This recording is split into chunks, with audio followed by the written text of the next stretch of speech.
নমস্কার বন্ধুরা, মান্টি রান্নাঘরে আজকে খুব সাধারণ আর সিম্পল দুটো রেসিপি আপনাদের জন্য।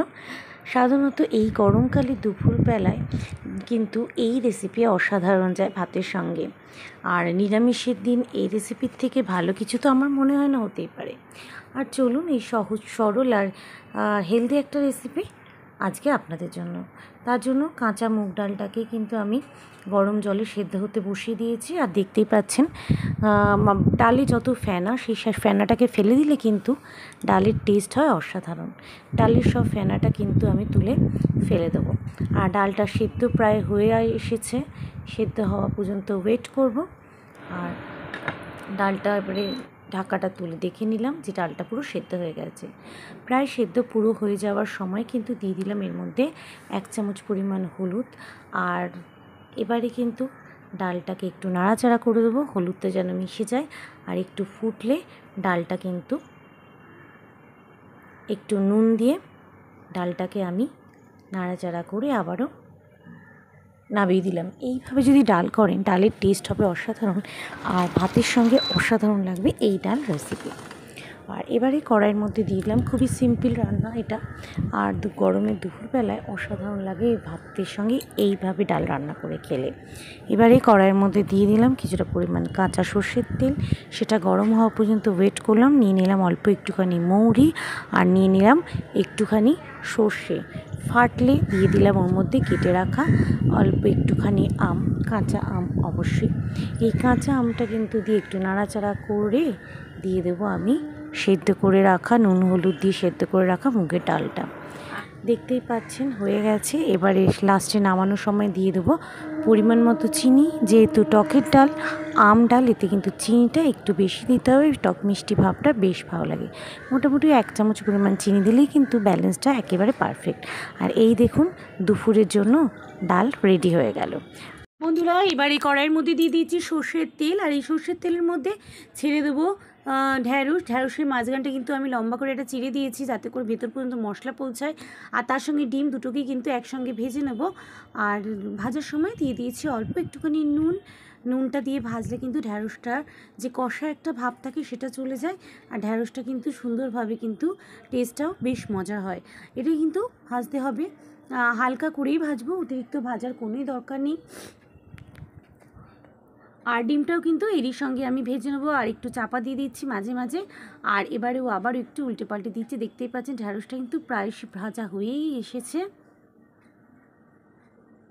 আমি শুধু একটুখানি মাঝে মাঝে উল্টে পাল্টে দেবো। ঢ্যাঁড়স আর ডিমটা কিন্তু আমার এখানে ভাজা হয়ে গেছে। এবারে চলে যাব পরের স্টেপে। কড়াইয়ের মধ্যে দিয়ে দিয়েছি অল্প একটু পেঁয়াজ কুচি, তার মধ্যে দিয়ে দিচ্ছি টমেটো, পেঁয়াজ, আদা রসুনের পেস্ট 2 চামচের মতো। এবারে কিন্তু এটাকে ভালো করে মিক্সড করব। তার আগে দিয়ে দেবো কিছু রেগুলার মশলা, যেমন হলুদের গুঁড়ো, লঙ্কার গুঁড়ো, ধনের গুঁড়ো, জিরের গুঁড়ো। এটাকেও কিন্তু আমি এর মধ্যে অ্যাড করব। সাধারণভাবে এই রেসিপিটা কিন্তু ভাত কেন, দুপুরের ভাতের সঙ্গে কিংবা রাতে কিন্তু রুটি বা পরোটা বা ব্রেকফাস্ট রেসিপিতেও আপনারা অবশ্যই রান্না করে খেতে পারেন। এটা কিন্তু অসাধারণ লাগে খেতে। আর ঢ্যাঁড়স কিন্তু আমরা অনেকেই পছন্দ করি, আবার অনেকে পছন্দ করি না। এটা কিন্তু প্রত্যেকের জন্যই খুবই ভালো আর খুবই হেলদি একটা রেসিপি। আর দেখতেই পাচ্ছেন সব কটা মশলা আমি এর মধ্যে দিয়ে দিয়েছি। এবার অল্প একটু জল দিয়ে, যেহেতু গুঁড়ো মশলা অ্যাড করেছি, আমি এবার এটা নাড়াচাড়া করে নেব। আর মশলা পরিমাণটা খুবই কম, অতিরিক্ত মশলা দিক দিয়ে রান্না করব না। আর এই রেসিপিটা একটু কিন্তু বেশ শুকনো শুকনো হয়, টেস্টেও কিন্তু বেশ মজার হয়। মশলাটা কষিয়ে নিয়েছি, দেখতেই পাচ্ছেন মশলাটা কষানো হয়ে গেছে। এবারে নিয়ে নেবো একটা বাটির মধ্যে, নিয়ে নেবো একটা ডিম, ফাটিয়ে নেব।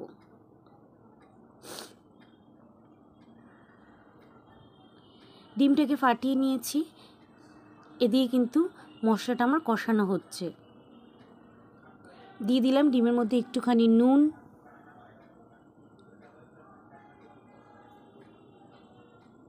একটুখানি হলুদের গুঁড়ো আর একটুখানি লঙ্কার গুঁড়ো দিয়ে দেবো। দিয়ে কিন্তু ডিমটাকে ভালো করে ফেটিয়ে নেব।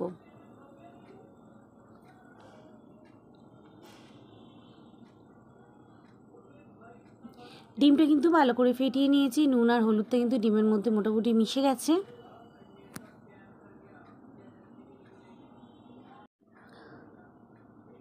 ডিমটা ফেটানো হয়ে গেলে আমি নিয়ে নেবো একটা বাটি। আর ওই বাটির মধ্যে কিন্তু আমি নিয়ে নেব ভেজে রাখা ঢ্যাঁড়সগুলোকে।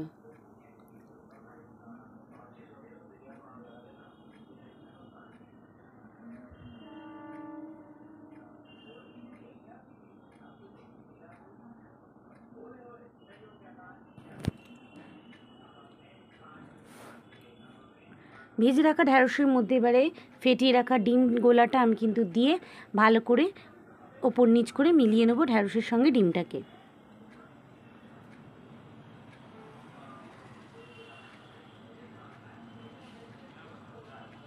ডিমের সঙ্গে ঢ্যাঁড়সটা কিন্তু মেশানো হয়ে গেছে।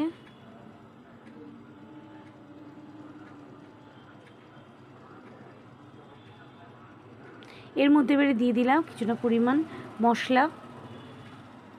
আমি এখানে 1 চামচ পরিমাণ ভাজার মশলা দিয়ে দিয়েছি, দিয়ে আবারও কিন্তু ভিন্ডির সঙ্গে মশলাটাকে আর ডিমটাকে ভালো করে মাখিয়ে নিচ্ছি।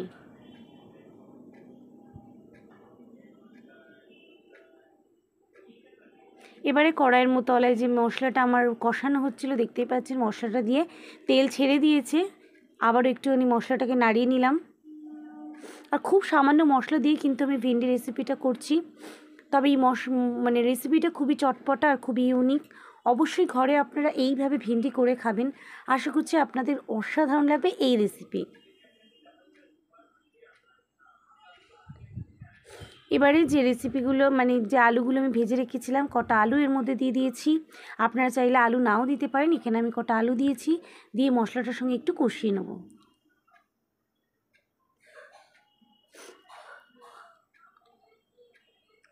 মশলার সঙ্গে মোটামুটি কষিয়ে নিয়েছি, মিনিট খানেক ধরে সময় ধরে কিন্তু আলুর সঙ্গে মশলাটাকে মেশাতে হবে।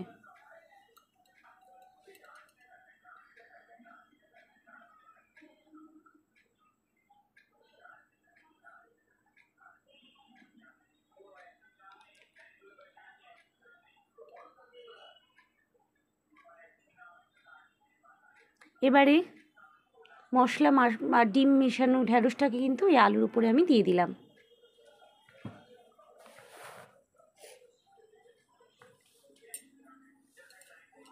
দিয়ে এবারে ভালো করে কষিয়ে নেব মশলার সঙ্গে ঢ্যাঁড়স আর আলুটাকে।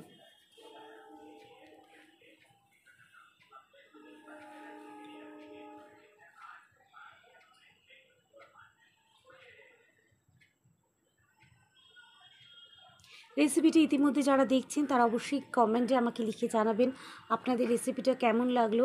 আর নতুন বন্ধু যারা এসেছেন তারা অবশ্যই চ্যানেলটিকে সাবস্ক্রাইব করে পাশে থাকবেন আর বেল আইকনটা প্রেস করে দেবেন, যাতে করে সব নতুন নতুন রেসিপি আমি আপনাদের সঙ্গে শেয়ার করতে পারি। আর ভালো লাগলে অবশ্যই একটা লাইক করে পাশে থাকবেন। দেখতেই পাচ্ছেন ঢ্যাঁড়স আর ডিমটা কিন্তু ভালো করে কষানো হয়ে গেছে। এই রেসিপিটা কেমন লাগলো অবশ্যই জানাবেন। আজকে